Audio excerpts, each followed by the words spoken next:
ओम अज्ञानतिमिरन्धस्य ज्ञानञ्जनशलाखया चक्षुरुन्मीलितं येन तस्मै श्रीगुरुवे नमः।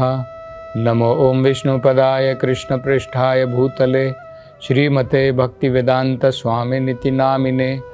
नमस्ते सरस्वती देवे गौरवाणी प्रचारिणे निर्विशेष शून्यवादी पाश्चात्य देशतारिणे। जय श्री कृष्ण चैतन्य प्रभु नित्यानंद श्री अद्वैत गदाधर श्रीवासदि गौर भक्तवृंद। हरे कृष्णा कृष्ण कृष्ण हरे हरे, हरे राम राम राम हरे हरे। हरे कृष्णा। तो अब पृथु महाराज इन चार कुमारों से कहते हैं कि हे महान संतों, आपके यहाँ पर आने से पहले, यहाँ पर आगमन से पूर्व भगवान विष्णु स्वयं जहाँ पर मैं यज्ञ कर रहा था वहाँ पर भगवान प्रकट हुए थे। और उस समय में भगवान ने ये भविष्यवाणी की थी कि आप जो चार महान संत हैं वो भविष्य में मेरे घर में पधारेंगे, आपका आगमन होगा। तो भगवान की ये जो अनुकंपा है, भगवान की ये जो कृपा है, आज उसी का फल है। उसको ही पूर्ण करने के लिए आप यहाँ पर पधारे हैं। अन्यथा आपके दर्शन कर पाना अत्यंत दुर्लभ है। तो ये बड़ा महत्वपूर्ण प्रसंग है। यहाँ पर भगवान अपने भक्तों के ऊपर अनुग्रह करने के लिए जो भी भगवान वचन देते हैं वो वचन अपने भक्तों के लिए हमेशा भगवान पूर्ण करते हैं। तो यहाँ पर हम देख सकते हैं कि भगवान ने जब प्रसन्न होकर के पृथु महाराज को पहले ही बता दिया था कि कुछ समय के पश्चात में ये चार महान संतगण, चार कुमार तुम्हारे पास आएंगे और तुम्हारे ऊपर अनुग्रह करेंगे। तो जो ये अत्यंत महत्वपूर्ण संदेश जो सनत कुमार जी ने दिया, ये सब कैसे संभव हो सका? भगवान की कृपा के द्वारा, भगवान की अनुग्रह के द्वारा। तो भगवान जो हैं इस भौतिक संसार में जीवों के ऊपर अत्यंत कृपालु हैं और भगवान जो भी वचन देते हैं, भविष्यवाणी करते हैं, उसको पूरा करने के लिए भगवान ये अवसर अपने भक्तों को प्रदान करते हैं। भगवान ने भी पृथु महाराज को कुछ वचन सुनाए थे, कहे थे, लेकिन भगवान चाहते थे कि भगवान के जो महान भक्त हैं चार कुमार, उनके द्वारा भी आध्यात्मिक ज्ञान का पृथु महाराज को बोध कराएं। तो ठीक इसी प्रकार से हम देखते हैं, आज से लगभग 500 साल पहले चैतन्य महाप्रभु ने भी भविष्यवाणी की थी। यहाँ पर हम देख रहे हैं भगवान विष्णु ने भविष्यवाणी की थी कि भविष्य में ये चार कुमार तुम्हारे ऊपर अनुग्रह करेंगे। आज से 500 साल पहले की बात है, चैतन्य महाप्रभु ने भी भविष्यवाणी की थी। पृथ्वी चे आते नगर आदि ग्राम सर्वत्र प्रचार होबे मोरा नाम। उन्होंने कहा था आज से 500 साल पहले पृथ्वी के हर एक नगर में, हर एक गांव में भगवान का हरि नाम संकीर्तन, भगवान के नाम का प्रचार होगा। तो उस भविष्यवाणी को पूरा करने के लिए स्वयं भगवान ने जो है अपने श्रेष्ठ भक्तों को ये अवसर प्रदान किया। तो चैतन्य महाप्रभु के लीला समाप्त करने के पश्चात एक महान भक्त आए, उन्हीं की परंपरा में, चैतन्य महाप्रभु की परंपरा में, जिनका नाम है भक्ति विनोद ठाकुर। तो श्रीला भक्ति विनोद ठाकुर एक ऐसे महान संत थे जिन्होंने चैतन्य महाप्रभु की जो शिक्षाएं थी उनको यथारूप लोगों को प्रदान किया। इनसे पहले चैतन्य महाप्रभु की शिक्षाएं जो हैं सही प्रकार से लोगों को प्रदान नहीं की जा रही थी। लोग जो है चैतन्य महाप्रभु की शिक्षाओं में अपने अर्थ निकाल रहे थे,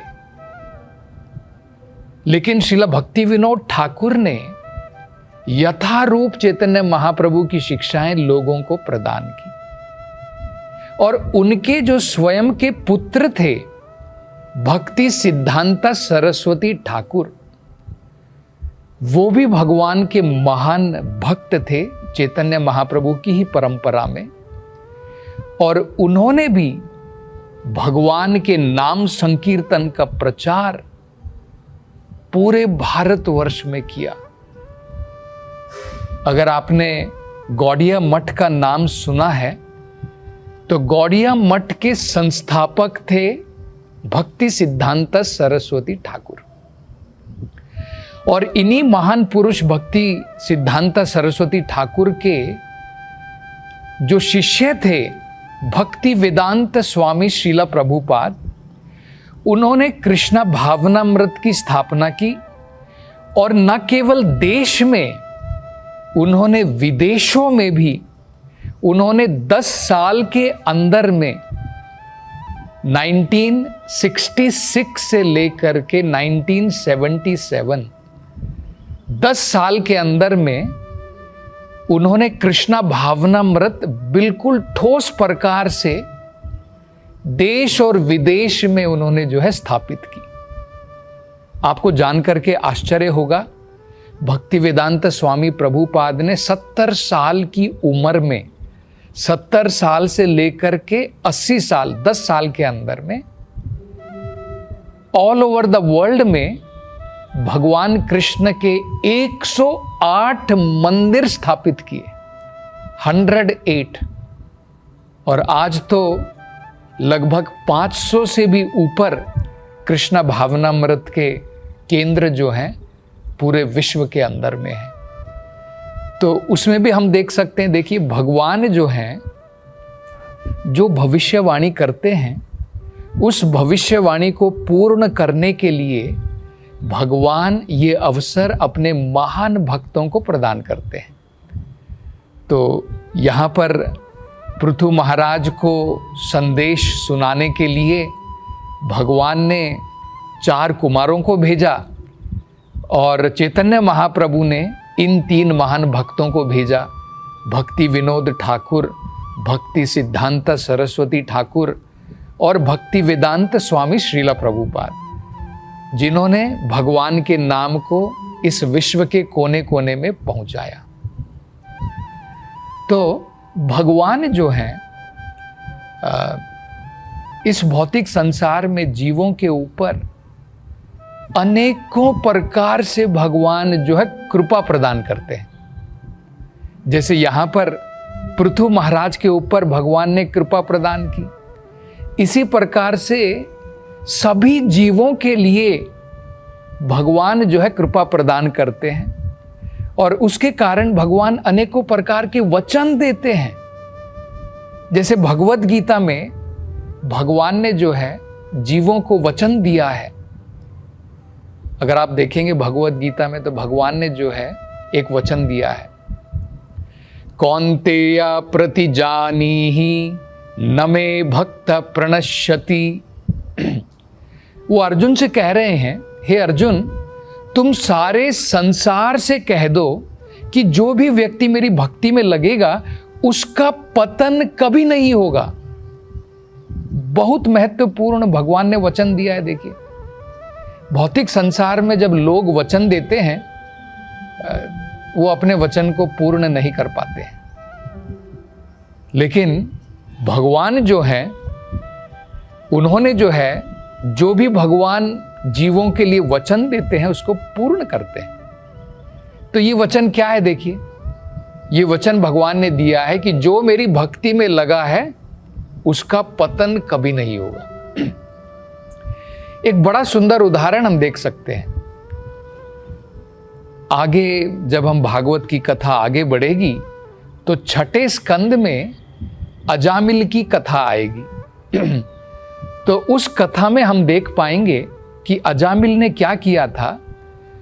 कुछ समय के लिए वो भगवान की भक्ति में लगे थे, लेकिन कुछ कारणवश एक बार अजामिल जो है एक जंगल में लकड़ी चुनने के लिए गए। वहाँ पर उन्होंने जो है कुछ काम वासना से भरा हुआ दृश्य देख लिया। उन्होंने देखा कि एक स्त्री और एक पुरुष जो अर्धनग्न है, पूर्ण रूप से उन्होंने वस्त्र धारण नहीं किए हैं, आपस में आलिंगन कर रहे हैं। आजकल तो ये कॉमन है, हम लोग देखते हैं पार्क वगैरह में, सिनेमा घर में, ये तो कॉमन हो गया आजकल। उस समय में ये आम नहीं था, कॉमन नहीं था। तो जब इस प्रकार से अजामिल ने ये दृश्य देखा, उसका मन भटक गया, उसका मन भी काम वासनाओं से भर गया। तो उसके फलस्वरूप उसने क्या किया, घर आया, वो विवाहित था, अपनी पत्नी को घर से निकाल दिया। उसके बूढ़े माँ बाप थे घर में, उनको भी घर से निकाल दिया। और बाद में वो जो वेश्या जिसका उसने वो दृश्य देखा था उसको घर में लेकर के आ गया और उसके साथ में काम वासनाओं में लिप्त रहा। अपना जीवन उस प्रकार से उसने बिताया। लेकिन फिर भी भगवान ने उसके ऊपर कृपा की, क्योंकि भगवान ने भगवत गीता में वचन दिया है, मेरा भक्त अगर एक बार मेरी भक्ति में लग गया है उसका पतन कभी नहीं होता है। कुछ समय के लिए भगवान का भक्त हो सकता है माया के प्रभाव में आकर के भटक जाए, लेकिन भगवान जो है फिर भी उसको उसका पतन नहीं होने देते हैं, भगवान उसकी रक्षा करते हैं। तो ऐसा ही हुआ, भगवान ने जो है किसी न किसी प्रकार से अजामिल को बुद्धि प्रदान की। इस वैश्य के द्वारा उसको एक पुत्र की प्राप्ति हुई और उस पुत्र से अजामिल का बहुत लगाव था। तो उसने अपने पुत्र का नाम रख दिया नारायण, भगवान की कृपा के द्वारा। तो जाने में अनजाने में हमेशा जो है नारायण नारायण नारायण, क्योंकि पुत्र से बहुत प्यार था तो भगवान के नाम का जप कर रहा था। और उसके कारण मृत्यु के समय में, क्योंकि उसने तो बहुत सारे पाप कर्म किए थे, उस वैश्य को घर में लाने के पश्चात माँ बाप को घर से निकाल दिया, अपनी पत्नी को घर से निकाल दिया, चोरी करनी प्रारंभ की, डाके डालने प्रारंभ किए, जुआ खेलना प्रारंभ किया, नशा करना प्रारंभ किया, सभी प्रकार के पाप कर्म शुरू कर दिए। तो मृत्यु के समय में कौन आएगा? भगवान थोड़ी आएंगे उसको लेने के लिए, क्योंकि पाप कर्म कर रहा है। तो यमदूत वहां पर आए। तो यमराज ने अपने दूतों को वहां पर भेजा था। उनके भयंकर चेहरों को देख करके अजामिल जो है घबरा गया और डर के मारे जोर जोर से अपने पुत्र को पुकारा, नारायण नारायण नारायण। तो उसने तो अपने पुत्र को पुकारा, लेकिन भगवान नारायण बड़े दयालु हैं, क्योंकि किसी न किसी प्रकार से भगवान नारायण का नाम पुकारा। भगवान ने तुरंत अपने विष्णु दूतों को वहां पर भेज दिया और विष्णु दूतों ने बड़े ही कड़कता पूर्वक जो है इन यमदूतों से कहा कि अजामिल ने मृत्यु के समय में भगवान के नाम का जप किया है और तुम्हारा उसके ऊपर कोई अधिकार नहीं है।